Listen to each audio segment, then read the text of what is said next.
मी भाऊ तोरसेकर. तुम्ही बघत आहात प्रतिपक्ष. मित्रांनो,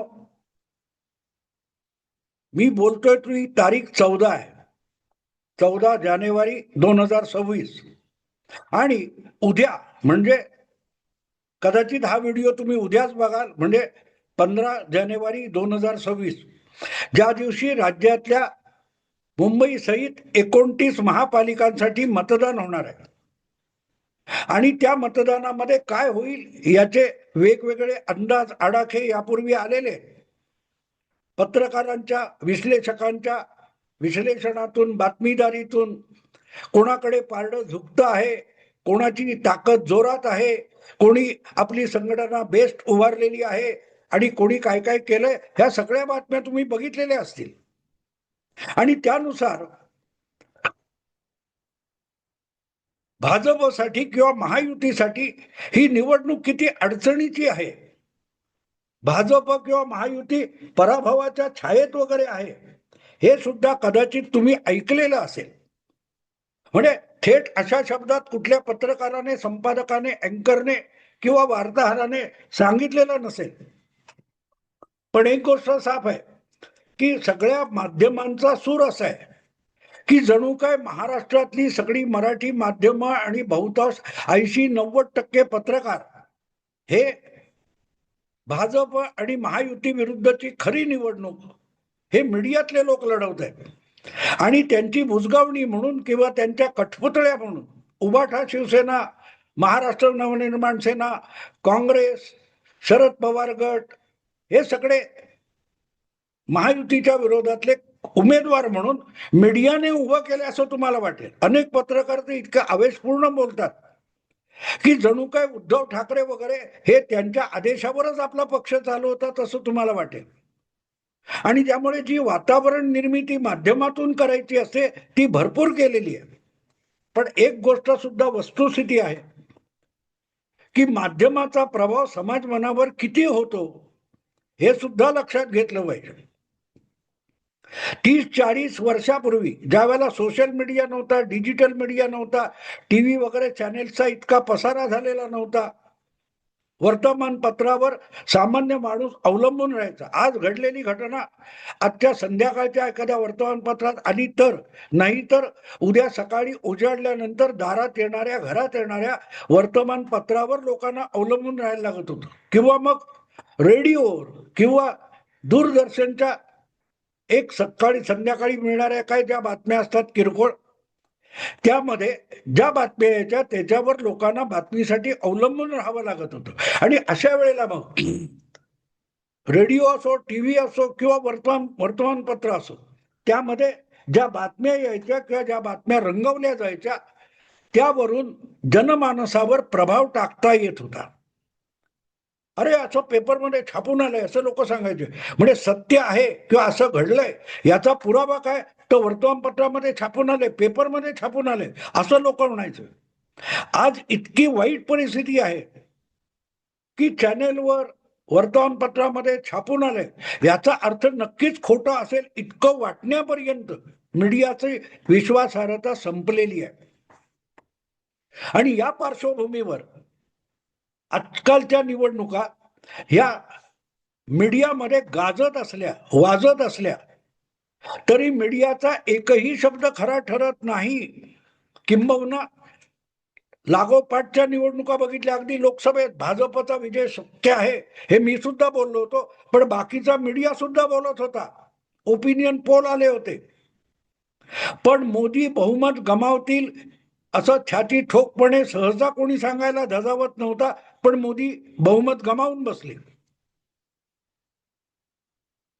मुद्दा असा आहे की त्यानंतर हरियाणा, महाराष्ट्र, दिल्ली, काय ते झारखंड किंवा तुमच्या बिहारच्या निवडणुका बघितल्या, तिथे सगळे ओपिनियन पोल फसले, सगळ्या बातम्या रंगवण्यात आल्या पण तोंडघशी पडल्या. महाराष्ट्रामध्ये जणू काय आता उद्धव ठाकरे मुख्यमंत्री होणारच आणि मुख्यमंत्री काँग्रेसचा की उबाठाचा याच्यावरून मीडियामध्ये भांडणं रंगवली जात होती.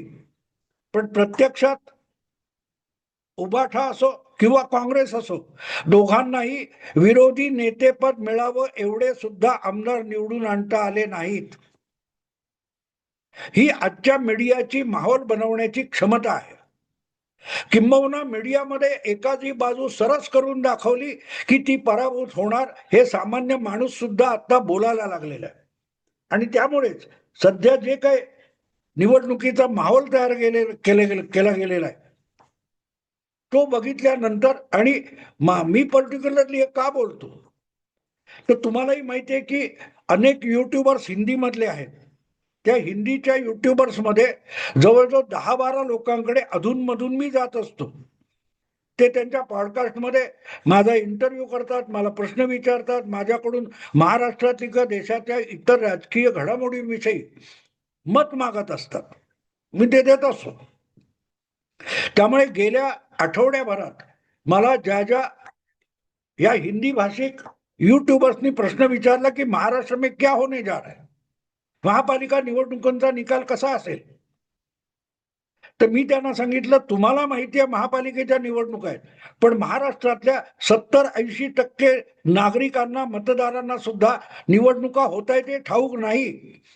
तुमचा कोणी ओळखीचा मुंबई, पुणे, नाशिक मध्ये असेल पण पत्रकार नसेल, तर त्याला फोन करून विचारा निवडणुकीचा रागरंग काय, तो तुम्हाला उलटा विचारेल कुठची निवडणूक.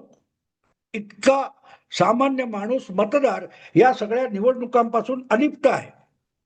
पण दुसरीकडे मीडियामध्ये रोजच्या रोज धुमश्चक्री चालू आहे, रमासान चालू आहे. आणि त्यामध्ये अर्थातच महायुती कशी अडचणीत आहे, शिंदे आणि फडणवीसात यांच्यात भांडण कसं आहे, किंवा एकमेकाविरुद्ध महायुतीतले 3 पक्ष कसे लढतायत आणि त्याचा फायदा उबाठा, शिवसेना, काँग्रेस किंवा शरद पवार गटाला कसा मिळणार आहे, याची रसभरीत वर्णन रोजच्या रोज चॅनेलवर किंवा प्रिंट मीडियामध्ये आपल्याला बघायला आणि ऐकायला मिळतात.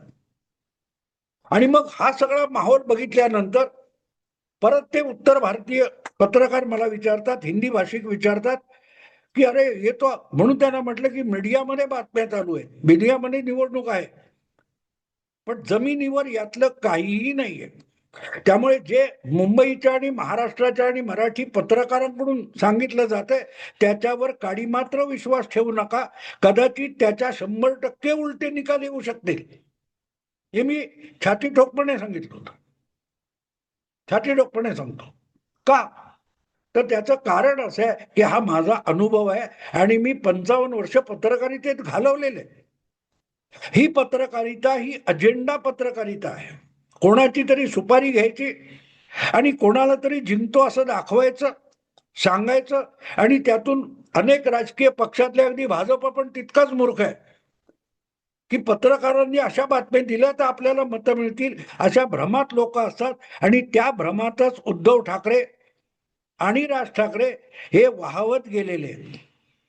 काँग्रेसचा सगळा सत्यानाश त्यामुळेच झालेला आहे. आणि म्हणून ही जी आता महापालिकेची निवडणूक रंगलेली आहे, या महापालिकेच्या निवडणुकीचे वैशिष्ट्य असं आहे की त्या बातम्यांवर आपण विश्वास ठेवला तर भाजपला गेली 10-15 दिवस रोजच्या रोज ही निवडणूक हरावी लागते.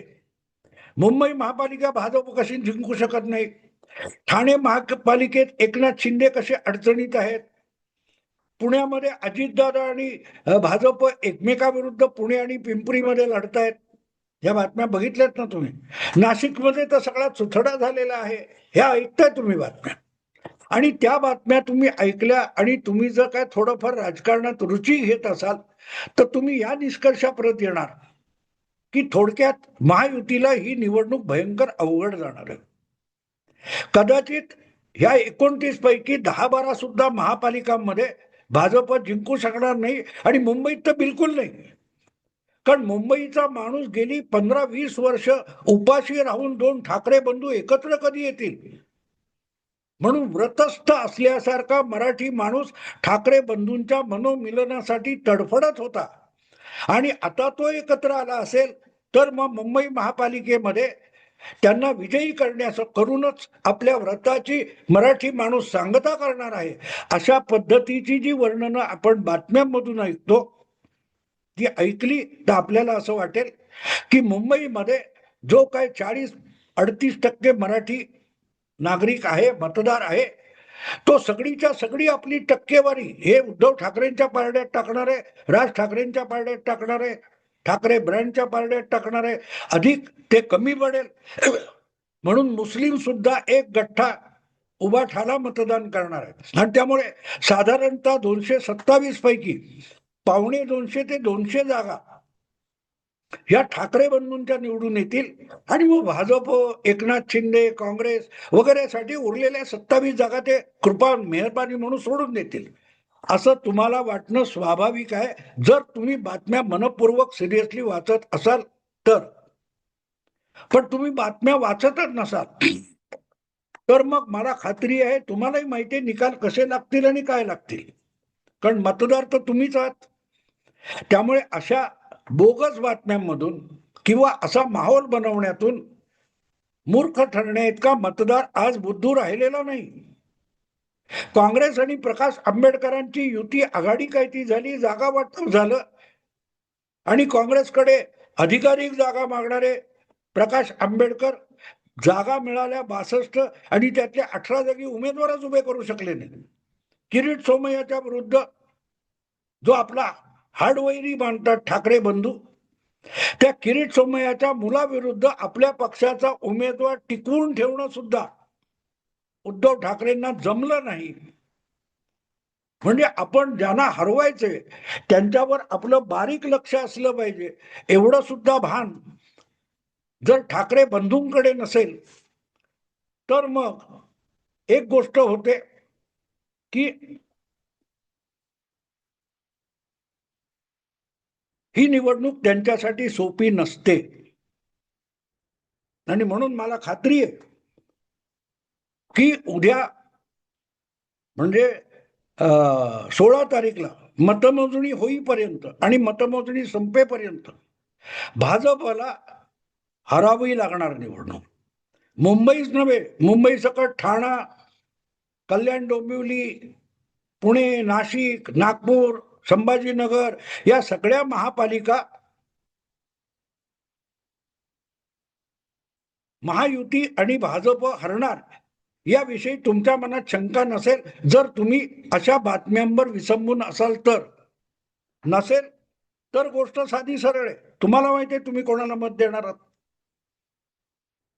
पण तोपर्यंत बातम्यांचा सूर विश्वासार्ह वाटत असेल तर खात्री बाळगा, या सगळ्या ठिकाणी भाजपला आणि महायुतीला पराभूत व्हावं लागणार आहे मतमोजणीची सुरुवात होऊन 1 तास होईपर्यंत.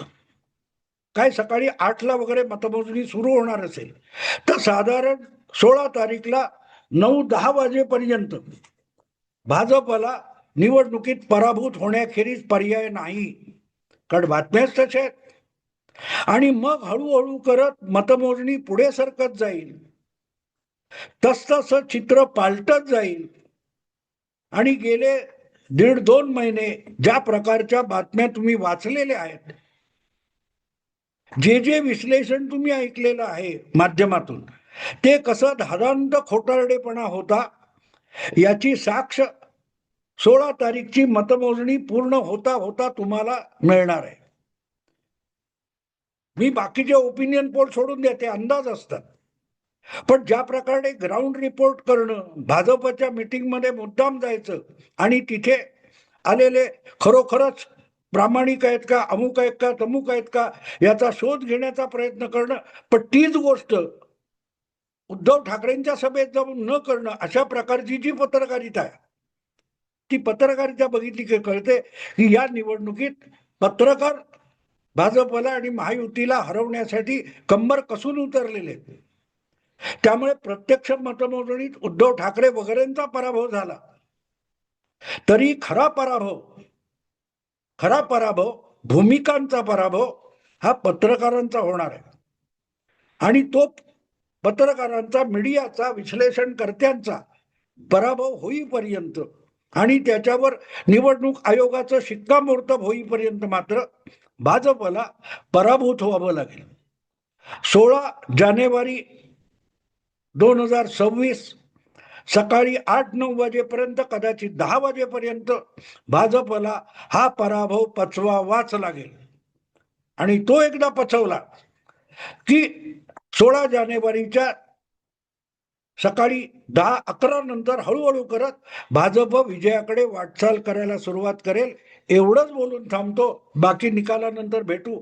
आवडलं लाईक करा, शेअर करा आणि प्रतिपक्षाला सबस्क्राईब करा. नमस्कार.